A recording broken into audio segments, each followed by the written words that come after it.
Hey everyone, thanks for joining us at Wave Podcast. So Wave's tied to the Ride the Wave Foundation. We empower people by providing free training to people seeking purpose. So anyone that's homeless, going through a hard time on the street, they could come in, get practical training, business type skills like how to find a purpose, positive leadership, mental health strategies. And on the flip side, providing training to people in middle to upper class to have the skills to be able to approach people in the streets they normally wouldn't.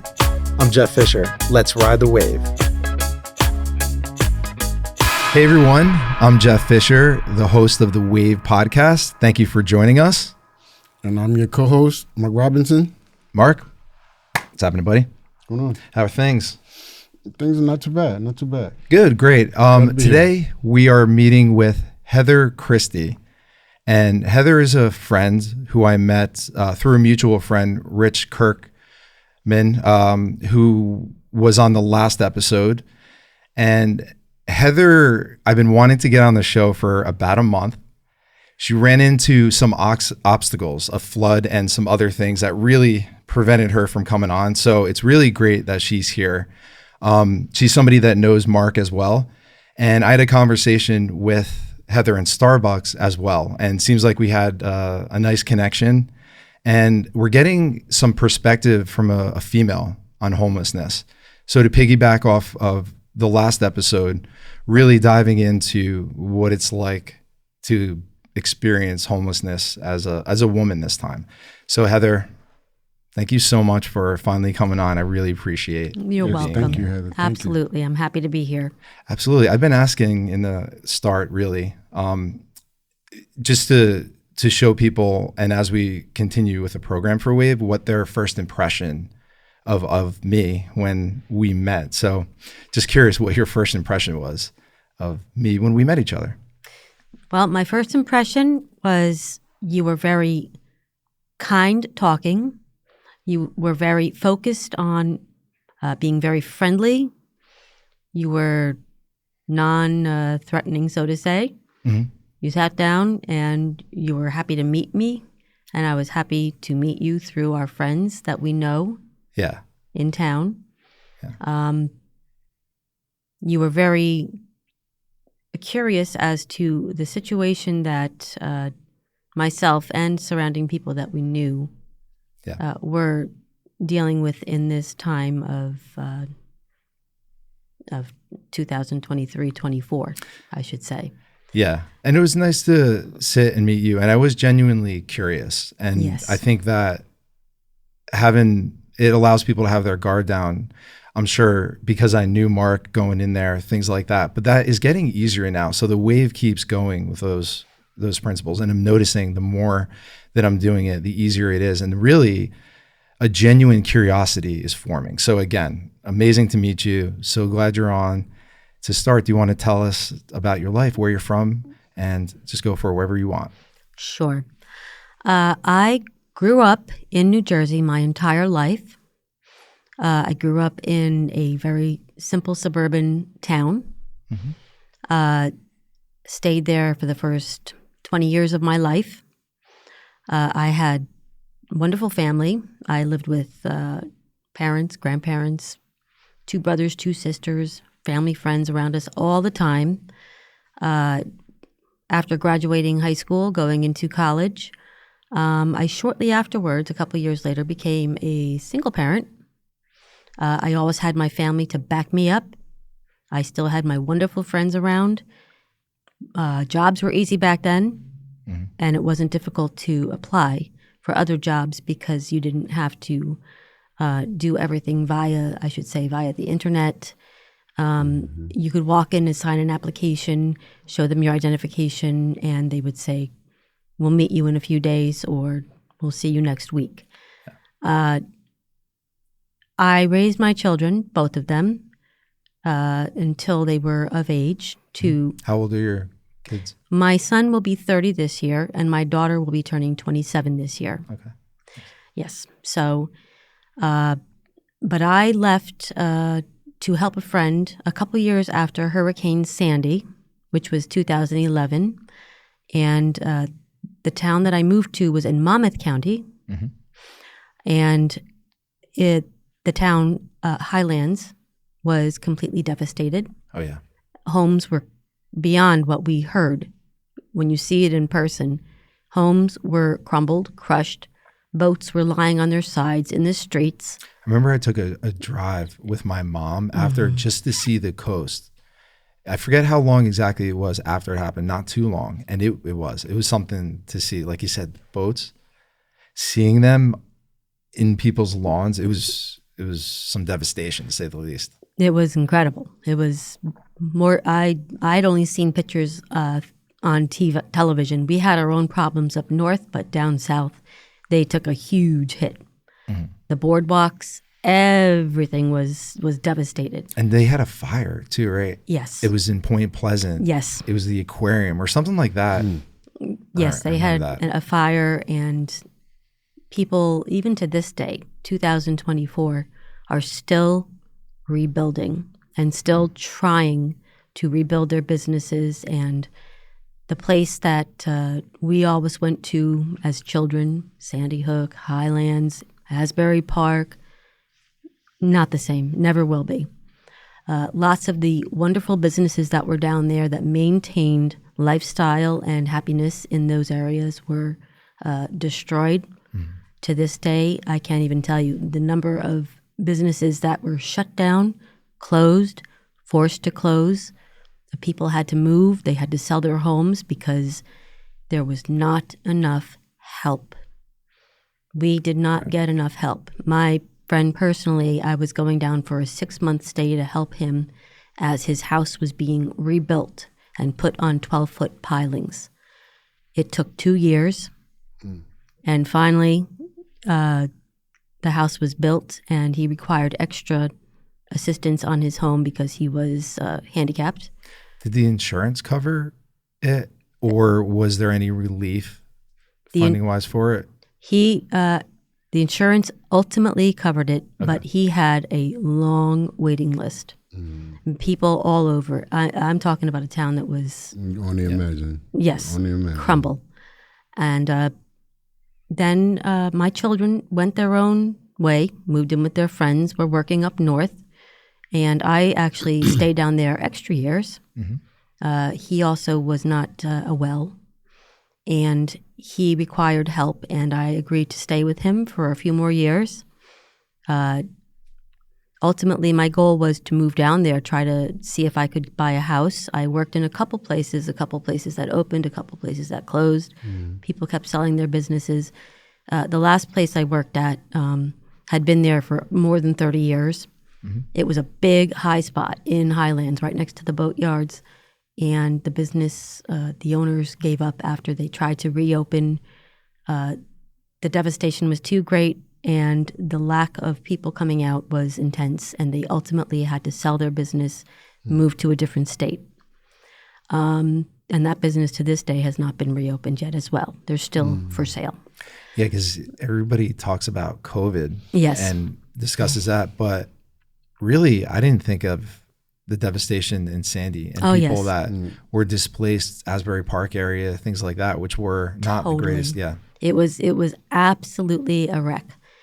When COVID came around, that everybody, through not even just New Jersey, throughout the country, was put on a major, I can't even explain. We have short memories. We tend to forget how intense the fear just was pumped through the airwaves then, and it was just relentless at that time. It really was. Businesses lost more businesses because people were afraid to go out. Children, people fought to have their children homeschooled because they were afraid to send them to school. Right. And people were not allowed to go to office visits, doctor visits. They weren't allowed to enter ERs without putting their masks on. And a lot of people got sick. A lot of people. My past brother-in-law, also himself, he passed away. He was only in his 40s. Oh, I'm sorry. From COVID, and he was helping people to try and find places. He worked for the church. So he was trying to help people in that time, and unfortunately caught COVID in his 40s. Young for that. Yes, and he passed away. So I not just him, but other people too that have had their bouts with COVID. So it was a major spectacle that caused a lot of people to go on the awe or go numb or go afraid or scared. And people today, they still walk around with their masks on. They still are afraid something's going to happen. Was it him getting the vaccine that helped his progress, or did him just having COVID itself? I honestly don't know that answer, but he always wore a mask. But being around lots of people, trying to help people, he contracted COVID, and he ultimately, succumbed to it and passed away, unfortunately. There's something underlining. Was he sick with something else? Because 40 is really, if you're a healthy 40-year-old man, yeah. He was just like your body type, larger man. That's so scary. Yeah, nice, so young. Very healthy, very happy, very wanting to help people. He dedicated his life to the church, and he always had been like that. He was raised like that way, and always loved to be around people and help people in need. How did that affect you? And did that lead to? It brings a numb. First, you're depressed, you're sad, you can't believe it, and when you hear it, you go numb in your mind, thinking, what on earth is happening to this world? Spinning thoughts, and even when you want to talk to people, they won't approach you unless you have your mask on. Right. But it took a lot of personal toll, not on just myself, but everybody in general. When I went to apply for assistance with finding housing, I couldn't even make an appointment until I was on the waiting list. They take one at a time, masks required. What ended up leading you to get homeless?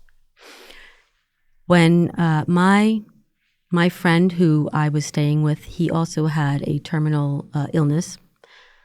He ultimately had to decide to sell his house up north. It was too much, and move down with his family in Florida, where he presently is under the care of 24-hour watch. He's wheelchair bound now and requires round-the-clock care. So his house had to be sold, and my daughter asked me to move further up north, closer to them. She said, there's jobs up here. We'll find you temporary housing. We'll get you employment. Move up north. And I had savings at the time. So I agreed to it. Ultimately, my friend was able to find a buyer for his home, and I had a month to move up north. My daughter helped me do that.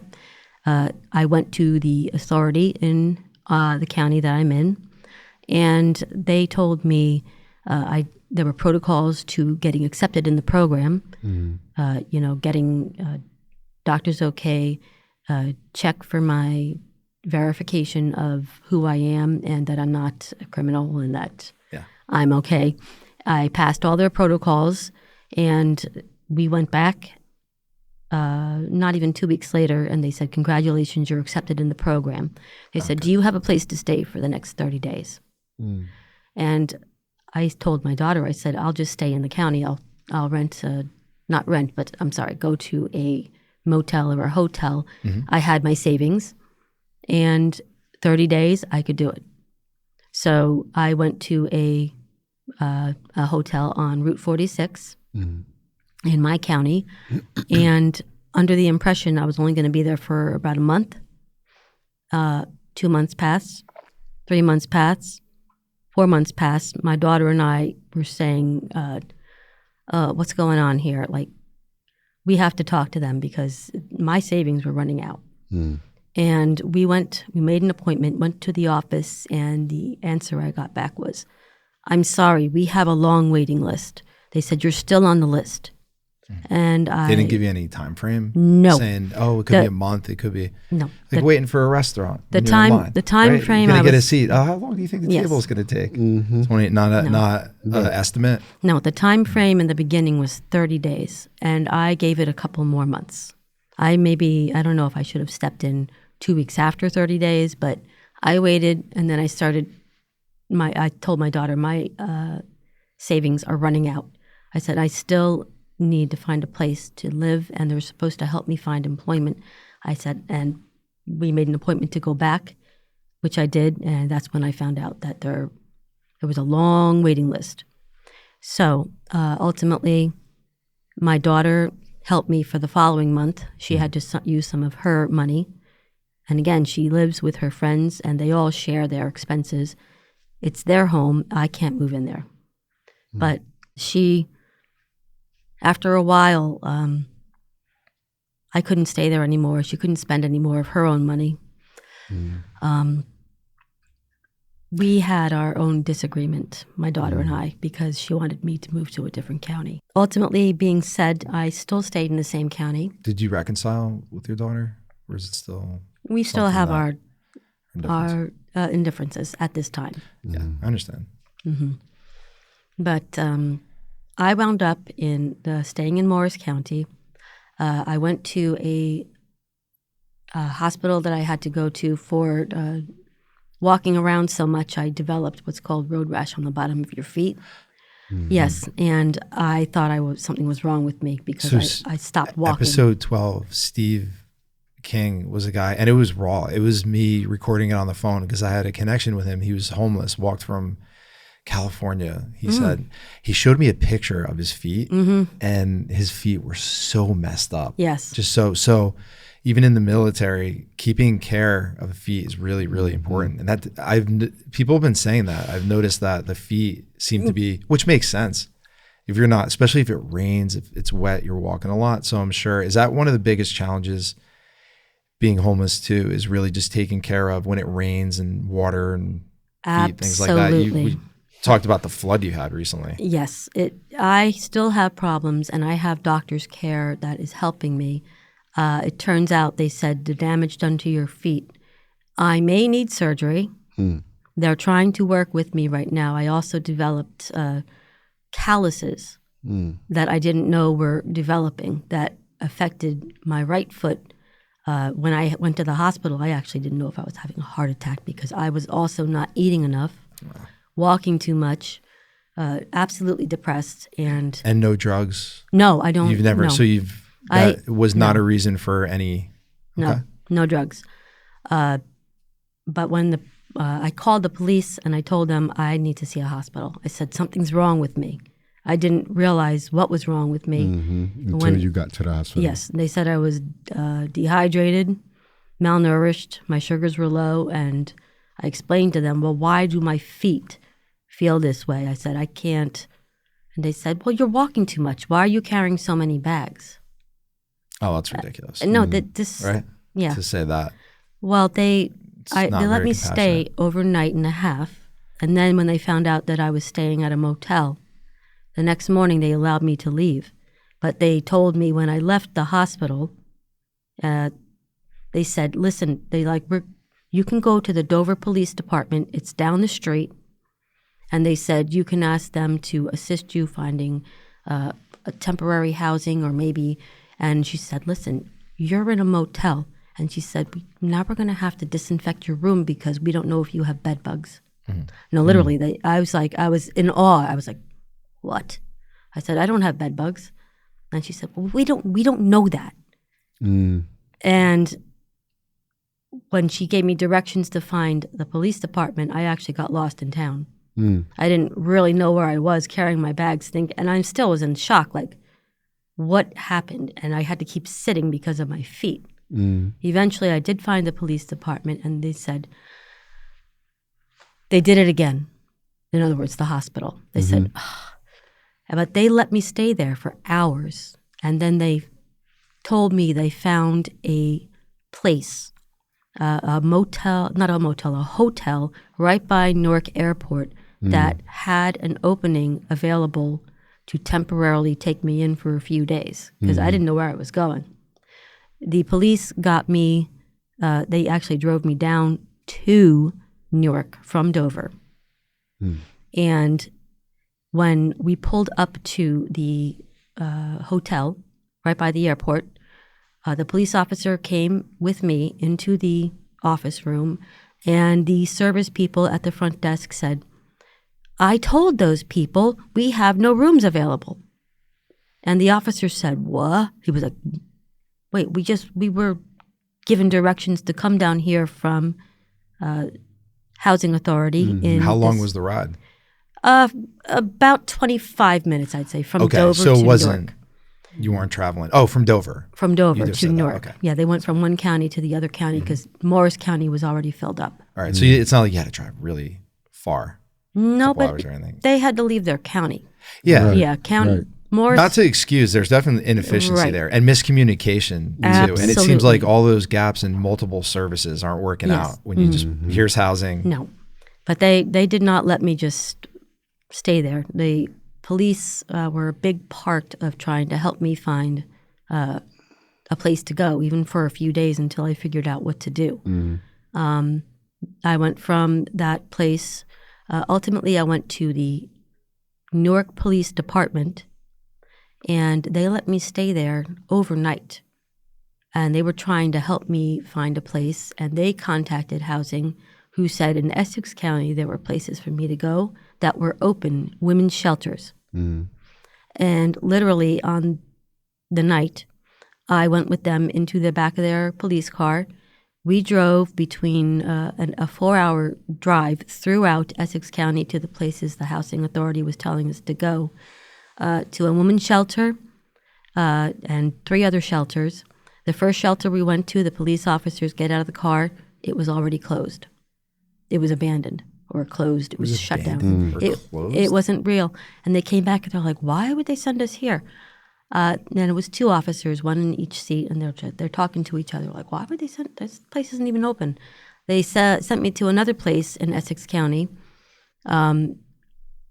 This place was an all-man's shelter. And again, the police came back like, "What?" They're like, and they got on the speaker with, or their phone, whatever, how they verify what's going on with the front desk at their office. And they said to try a 3rd shelter. The 3rd shelter was already filled, and it was also all men's. And it was for people with drug addiction. It was for helping people, but they said, "We're already filled, and we don't take women." And they wondered why the Housing Authority was sending me to these places. They sent me to a 4th place, and this is in a 4-hour time. And the 4th place was not, it was all women's, but it was already filled. They did not accept my going in there, but they said, they came out and they said, "We don't know what to do." They let me stay overnight again at the police department in the center of town. They were very nice. They said, "We're having so many problems with the Housing Authority. People are constantly needing help," and they told me I could stay there, which I did in the lobby overnight. And I couldn't believe the number of people coming in, asking for help, asking for, "We need help. We don't have a place to stay." I just sat there observing. What type of people did you see? Mostly men, women, or this was the one where it's all men, or? Well, this was back at the police department. Oh, back at the police department. After 4 hours, they brought me back. So just people coming in to yes, ask for help. Was it kids? Like mix families, of people. Just lots of people. I would say more adults than non-adults. Okay. But children were always in the mix. They were. But it was constant in and out, in and out. This is not a slow police department. This place is busy. How constantly. long ago was this? This is back in June of 2023. Okay. And then beginning of July, it was the end of June 2023. And then July, in the early part of July is when the police brought me up to Morristown. Right. From Newark. Newark. Where I met you. Yes. Now, so that's where you're at. But this was in July 2023. And the Housing Authority told the Newark Police Department that there was an availability in Morristown, and they called them and they reconfirmed, the Housing Authority did, with the place. They told this to the police department. The cops drove me from Newark, New Jersey, and Essex County to Morristown in Morris County. We pulled up. The police pulled up. They grabbed my bags with me, stepped outside up to the door of the building, and the gentleman outside, he said, "Hello, officer, may I help you?" The officer says, "I'm here with Heather Christie, and she's here to stay for a few days." And the gentleman said, "Sir, I'm sorry, this is an all-man's shelter." Mm-hmm. I met with Jacob, the director, and he was a good person. I liked him, don't know him real well, but I could tell that he wants to do good. Yes. Under-resourced. And very. Grants don't go to faith-based organizations, which I think is wrong. I agree. I think it shouldn't matter if it's faith-based or not. I think that it should just, if the organization is set up a certain way and it wants to do good and it's going to do good, I think it shouldn't matter. Right. I totally agree. If it would be one thing if it was principles that were bringing people down or, that, but, that fact that those type of organizations don't receive that and don't get at that empowerment. One of the goals on our end is to put ourselves in a position to be able to help organizations like that someday. Right. I agree. Because those are, I think, from the community inside out that could help. What do you feel is the reason for getting bounced around so much, just from your experience? And, do you think people in these services don't care? They're numb to it. They're just going through the motions and following the rules. Or is it the influx of people or drugs? Or is there anything from your perspective that you see why people are getting bounced around system-wise? I think with my experience, and there's more after that, but I won't have to clarify each and every piece. People don't know exactly what's going on, and they go to work, do their job, and go home. But they don't think about the in-betweens. There's people that need not only financial, but they need mental help. They need doctor help. They need mental. And lots of people are depressed. A lot of people are depressed. Not Is only that just what you find too? You're just people down and they're sad. Mentally, yeah. They can't Especially believe. now more than ever. And with the lack of housing, because a lot of the housing we used to have years ago, remember, churches used to be able to help people when they're homeless or even if they're hungry. Yep. They're not? No, they're not allowed to house people anymore. Churches so are if forbidden. somebody walks into a church, they can't give them food or resources like that? I don't know randomly? about food. Okay. But they used to, like in our last winter, we were very cold. We had to wait until they could house us when we were in the freezing temperatures. There were days when they said, Morris County is full. You're going to have to find your own place. Okay, find my own place. I'll go there, but guess what? I don't have a car. What do they do if there's a code blue?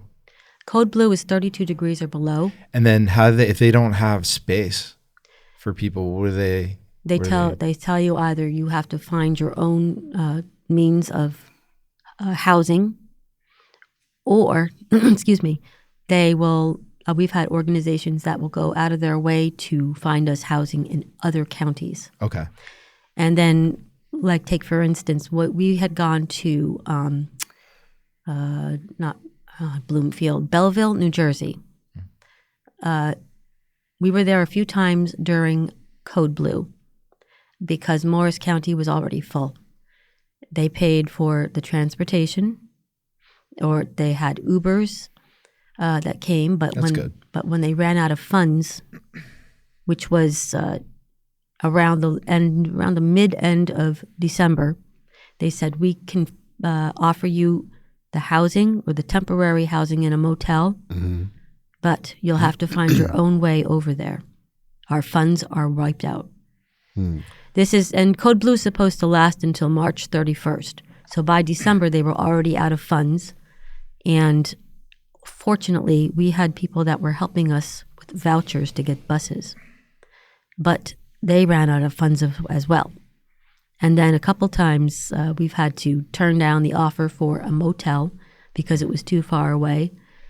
there was a time when this was the worst time, and after this, I almost threw my hands up and said, "Give up on this system." Was this your rock bottom moment? This was my rock bottom. We had a horrible time where we were filled with water in the back from a tent community in our area, and literally the water was up to our knees, and we had to get out. We were given the emergency evacuation from our town police. They said, "Warning, you have to evacuate." This was just this past. That's why you weren't on the show. Yes, and we had to walk from our area to a Parsippany motel because there were no funds to drive us over with Uber cars. How long did it take you to get to Parsippany? About 3.5 hours. It's a long walk.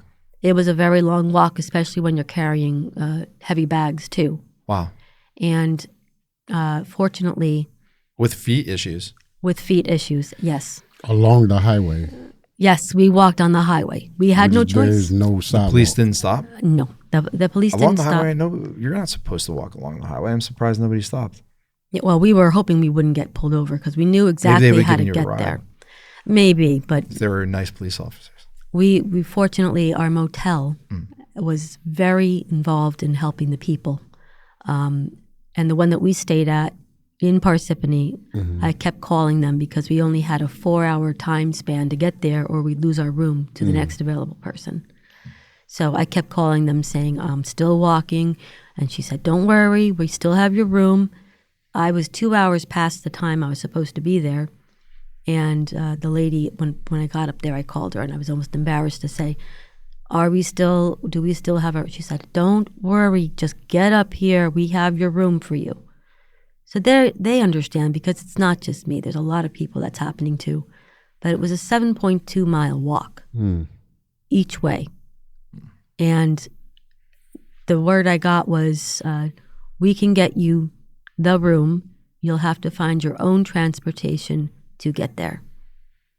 If I don't have a car and I don't have money at the time, how am I supposed to pay for a taxi, pay for a bus, right, or drive over there?" The only option was to walk. So that was the rock bottom for us. We walked, and literally like days after, we still were there and our legs were like jello.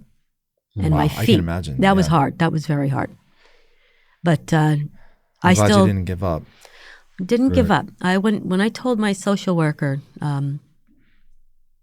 in my county what happened, and I explained to her, we walked. She almost went in awe. She said, "What?"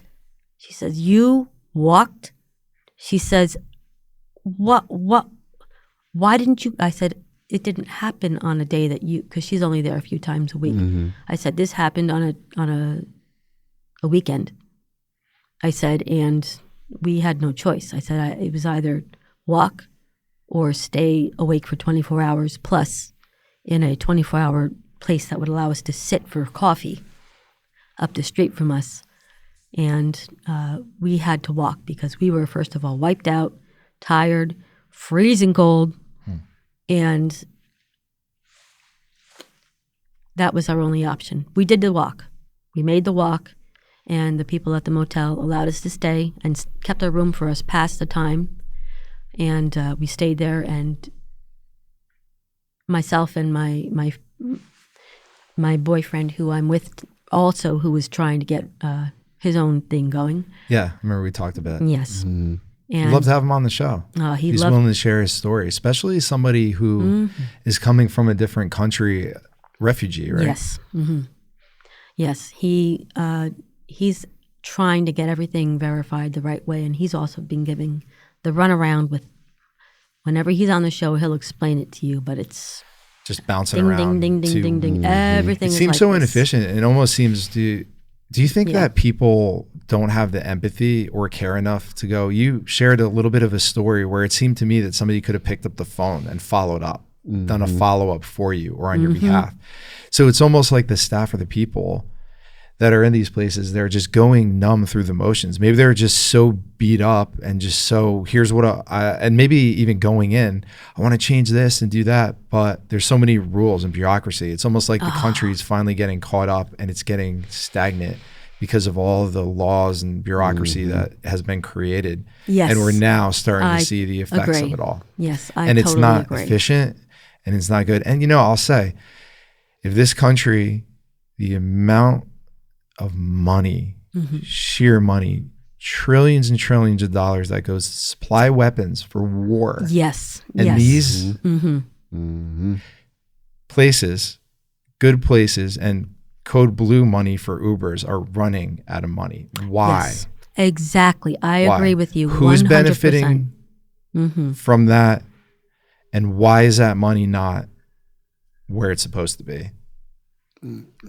I totally agree with you. And that's one of the reasons why I think a lot of people that we have met through our experience of being homeless have said to us is they'll be friendly, they'll be kind, and they say, you know what? Give up. They go, we waited, we've been on the list for That's so 3 defeating. years, 2 years, 4 years. They said, we gave up. They go, they don't help. We've asked for help. We've done everything we were supposed to. And I hear that so frequently between men, women, veterans, handicapped, disabled people. Veterans. Lots of people. Veterans. It is unreal how many people are not being helped. People that have gone to fight for our country, that come back, that need help and can't get it because there's no money. It's a huge problem. And it's scary when people aren't paying attention to it and just doing their thing in their normal life. You're right. Because it has to be the average person. It has to be us. No question, unequivocally. It's not going to come from anywhere. The government's obviously going the other way with it. So really, things like what we're doing and just making a difference, because it's eye-opening. It's eye-opening how many places you get bounced around, and maybe an organization that wants to do well, that component, maybe you can't fully blame them because they're in their niche or they're in their section trying to do their thing, but then they have to pass you on to somewhere else, maybe to get clothing or food, right? So you have to go to a place for everything separately resource-wise, or can you go to a place that has everything all in one? Like if you have to go to get food, you have to go somewhere separate than getting clothing, or is there usually like a one-stop shop for all that? Like a supermarket or something that you go to? Is that? Well, it is all over the place. It's all over the place. So if you have something where it's clothing, it would be separate from maybe something else, or so it's splitting you up. It's splitting people up, and it's misdirecting them and bringing them around and bouncing them around on purpose. Like where we're staying now, there's a place on South Street in Morristown. To walk there, it would take about 45 minutes. They're only open twice a month for an hour and a half each time. Twice a month? Yes. It's at a church that does it twice a month for people to come and get donated clothing. And they're very nice, but the line of people is incredible. You get there early and you might get somewhere in the front of the line, but if you wait until, let's say, afternoon, half hour, yes, when it's 45 minutes to closing, you may not even get in to get your share because there's so many people needing help. Yeah, but it'll take us 45 minutes. You had to guess and put a number on it. I know it's tough. Yes. Would you say in the hundreds? You see? Oh, definitely. No. Just coming in flux like that. If you had estimate. We walked through the town yesterday to a church that we know also distributes food to people. There were police cars on the ends of certain streets veering traffic in a different direction because the line of people with children and strollers were so long waiting to get their afternoon food.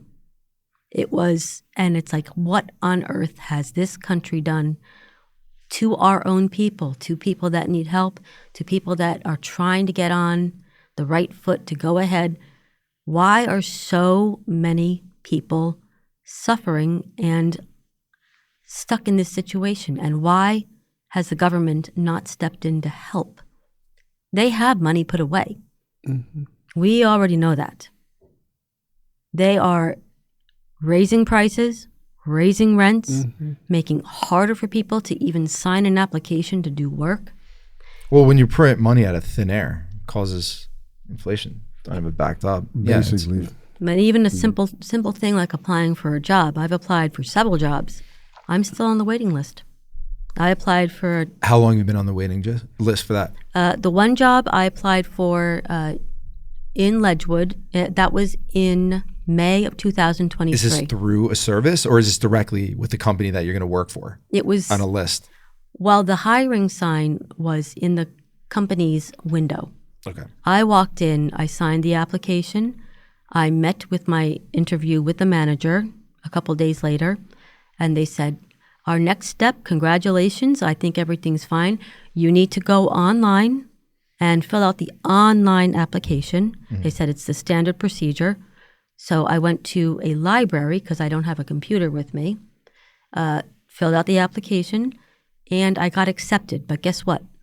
Congratulations, you're accepted to South Carolina, New York City, Pennsylvania. And when I called and I asked, I said, I applied for a job in this town. You have a help wanted on the sign. And they said, oh, well, this is a corp. They're like, congratulations. They're like, you can go. Do you have access to get to these other places? They said, these are the openings around the country. I said, well, what happened to the application that I applied for in my county? They said, well, we circulate it. And they said, you're still on the waiting list. To this day, every morning, I still get jobs. Congratulations. We have a job opening, North Carolina, South Carolina, New York City, lots of New York City jobs. But guess what? It's wonderful if you have a way to get there or you can relocate. I can't. I'm looking for help to find employment, housing. I have experience, but money and help. And every time you say, well, what can we do? They say, we don't know. You can ask. You can go here. You can go there. Try them. We've been bounced around to up and down different areas within our county, out of our county. Hey, Mark, if I was the devil, I would distract average people, cell phones and stuff like that, and then put everybody else in a system maze. That's, wow. Right? I mean, really, it's, I mentioned this on a show, I'm a spiritual person, so I believe it's much, much deeper. I think that people, because I've worked for companies, an example, where even changing the software system in that company is such a big deal. People get emotional over it, like if it's a homegrown system, because I've worked in manufacturing, process equipment, things like that, and other industries.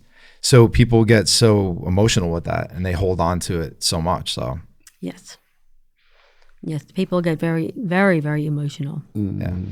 But when you ask if I think that the people that are running these organizations to help the homeless people or people in need have the education as to what to do, the answer to that is no. Yeah. And where I was leading with that is that I don't really think that if that's a manufacturing facility and it's over software, I think people in general just are disorganized, or it can't be like one specific group. I don't think that humans are capable. That's why I think it's bigger. It's a bigger picture. Can one person or a few people really set up what's going on? So it's like ourselves bouncing off each other's. It's like we're caught up in our fear sells. So it comes through the airwaves and things like that. So it's almost like we've got ourselves in these boxes in what we're doing. But I wonder sometimes if it's a specific group or specific, you know what I mean? I think it's more broad than something like that. But love, compassion, our interaction, Heather. Yes. Right? It was like we knew each other the way we were speaking. Yes. And that happened with CJ. That happened with Steve. That's happened with other people. Mark, I mean, and it is possible. Even when Heather and I met. Yeah. I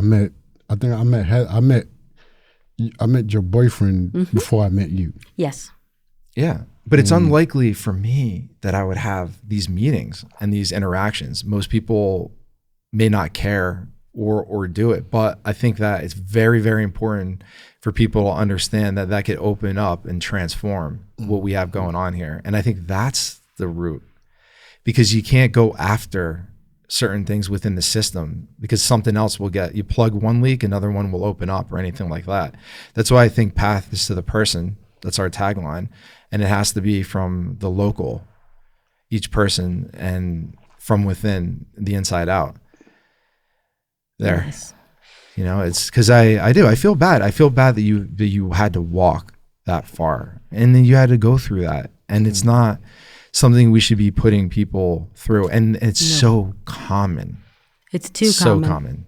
I know Mark as well has seen, and I'm sure you have seen people pulling their carts. And some of these people, that you don't realize what a stress it is on these people.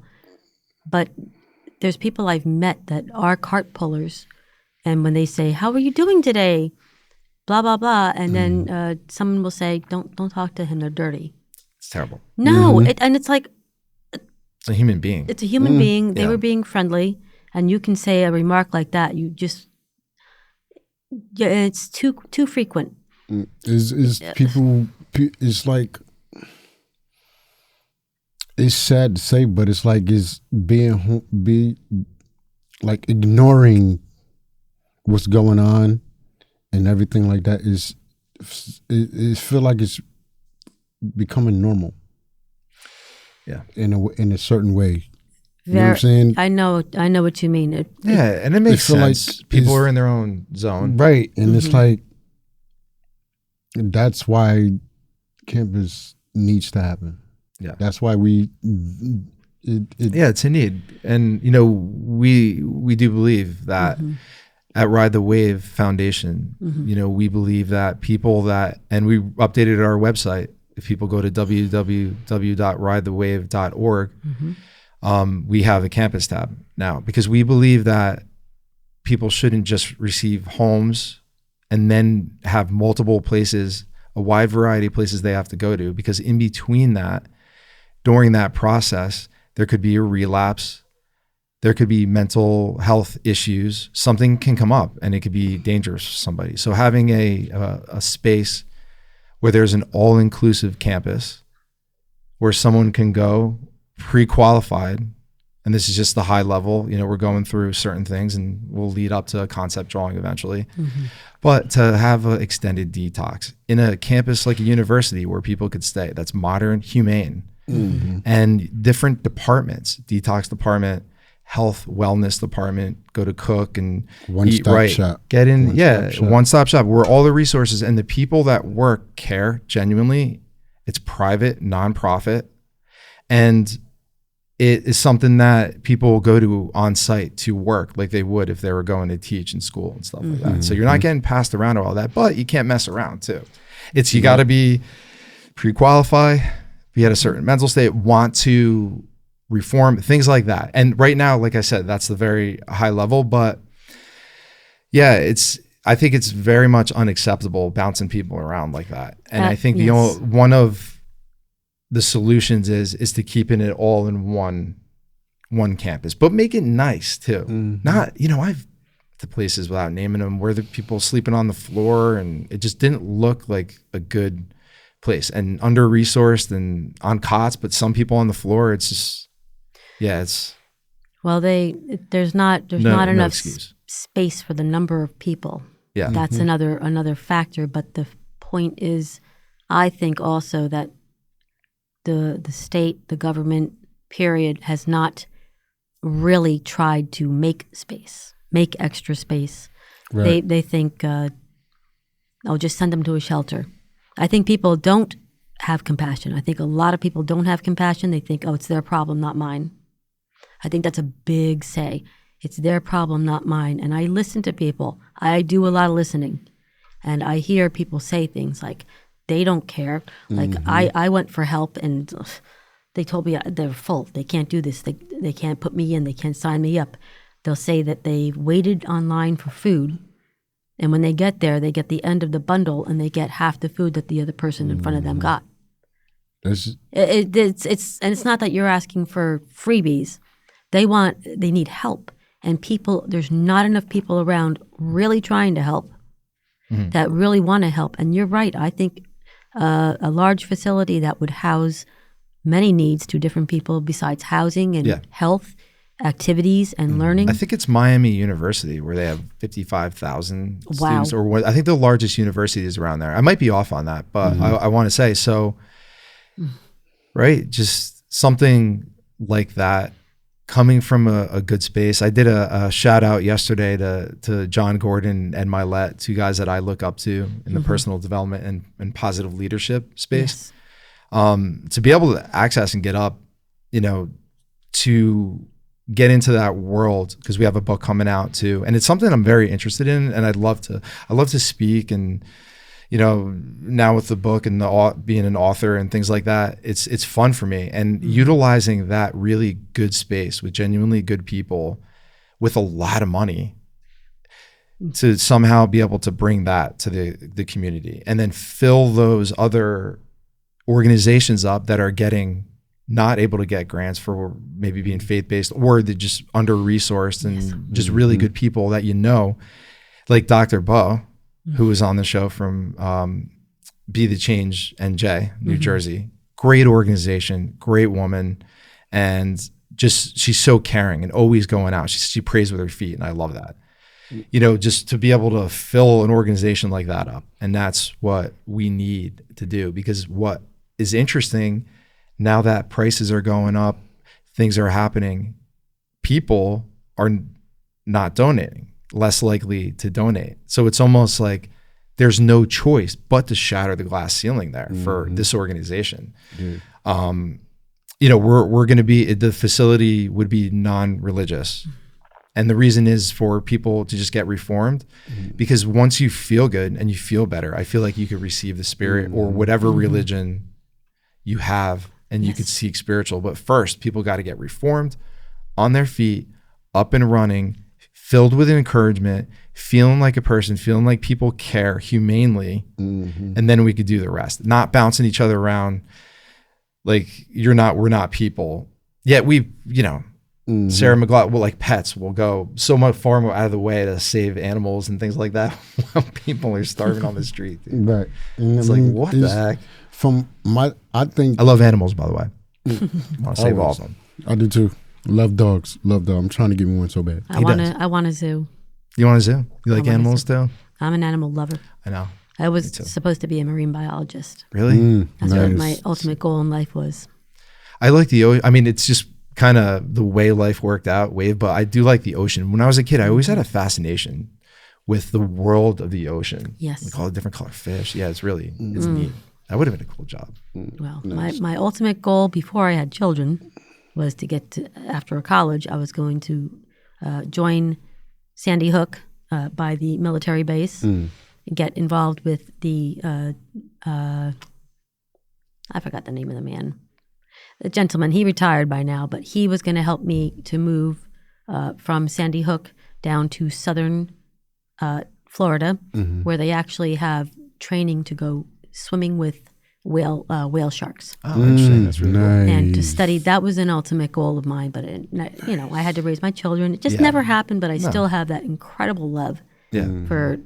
One day, maybe I will swim with the whale sharks. Yeah, you never know. And I have just one really last question for you. From a female perspective, I know that with Rich locally, there's the tent city that I met him at. You've been living there too and experienced that. What's it like to be homeless?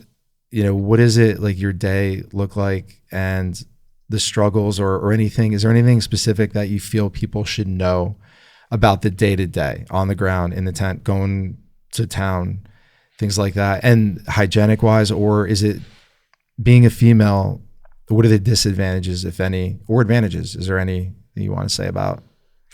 Well, I can say hygienically, we fortunately are allowed to use certain places, like there's a place in Morristown where different times of the day you can be a male taking a shower for 8 minutes, or if you're a female, they have different hours, again, for 8 minutes.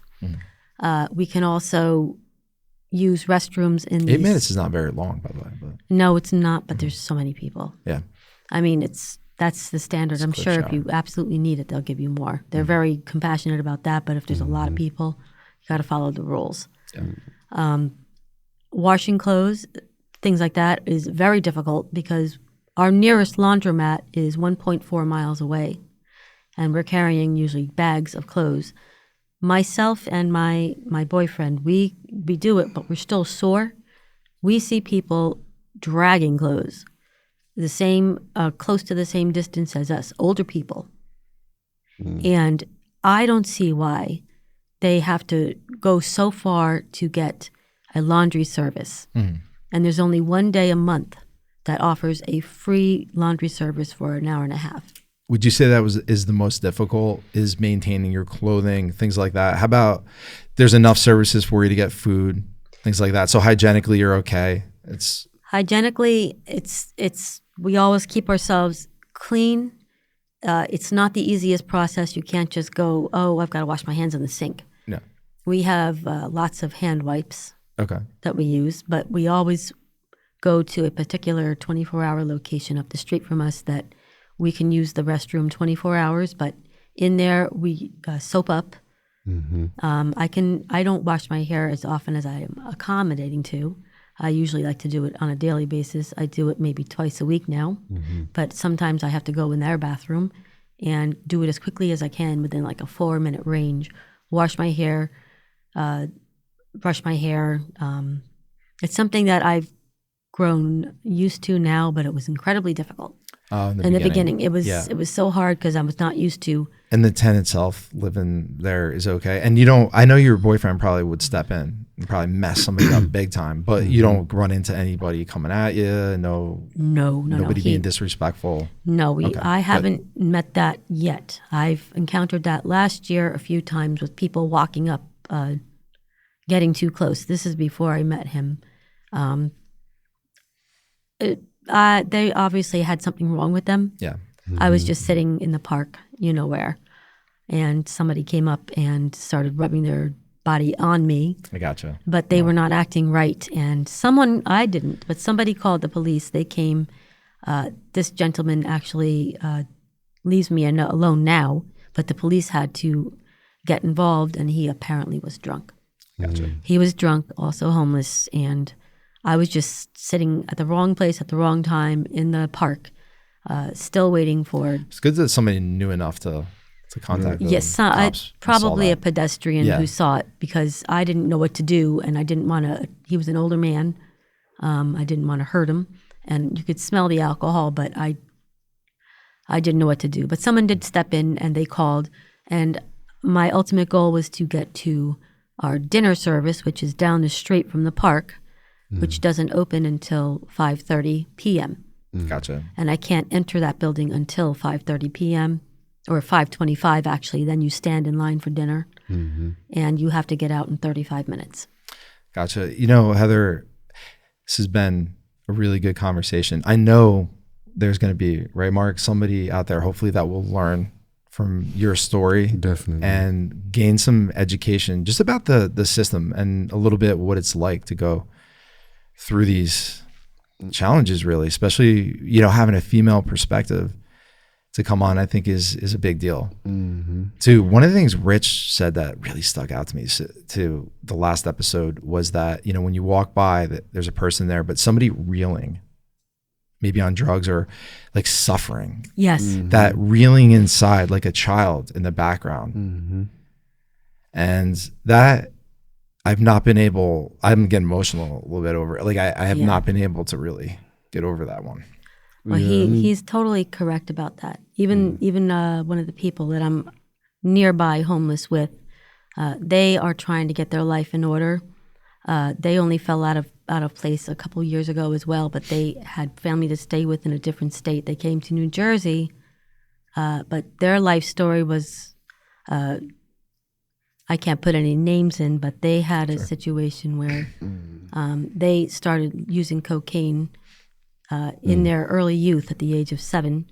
Their adoptive parents got them involved in modeling. Ages 7. No, she said, oh yes, my mom, she calls her mom. She said, she's a beautiful girl, beautiful woman.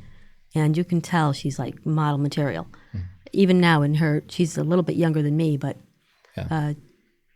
she looks 15 years younger than she is. But she's still homeless and trying to get back on track. And she said, I had a problem with drugs throughout her life, started when she was 7, because her adoptive parents were getting her involved in modeling. And it was a way to ease. She said, Mommy taught me how to snort with the straw. Wow. And it was a decent family, financially well family, but not decent, obviously. But she said, on paper, perception-wise. Yes. And she said when she was in her 20s is when she got help for her drug use. And her ex-husband was also a drug user, and he unfortunately succumbed and passed away in his 20s, and she was left raising their children. But she did receive help back then to overcome that obstacle, but she said, I've never gotten over what has happened in my life. I think everybody has a story, right? It's definitely one thing about this. It doesn't matter average, wherever you're at. Yes. This just really goes to show that. And, as we wrap this up to the audience, really didn't expect the campus to come up today, but I'm glad that it did. And, it's not right if people are being bounced around in this manner. So, I think it's really important for us to take a step back and think like what we could do personally, if anything, to help out. For you, you're looking for work currently? Absolutely. Okay. Do you have a social media or an email you want to share?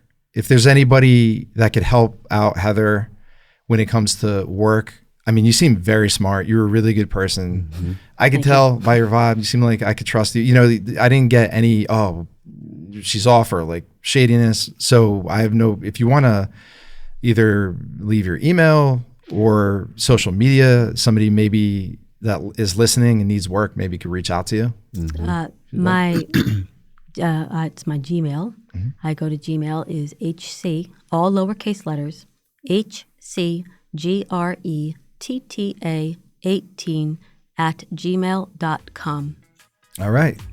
And give Heather a shout, everybody, for some work. And thank you for tuning in and riding the wave with Jeff Fisher and Mark Robinson. Really appreciate you. The wave is going to continue. We're going to have more people on. We're going to learn a lot more, and we're going to ride the wave all the way to the campus. So you guys take care. It's good chatting with Heather and Mark. Not you guys, but thank you guys. Take care. Thank you. Thanks everyone for joining us at the Wave Podcast. If you like the content and want to see more, please subscribe to all our social media platforms. They'll be listed below. See you next time.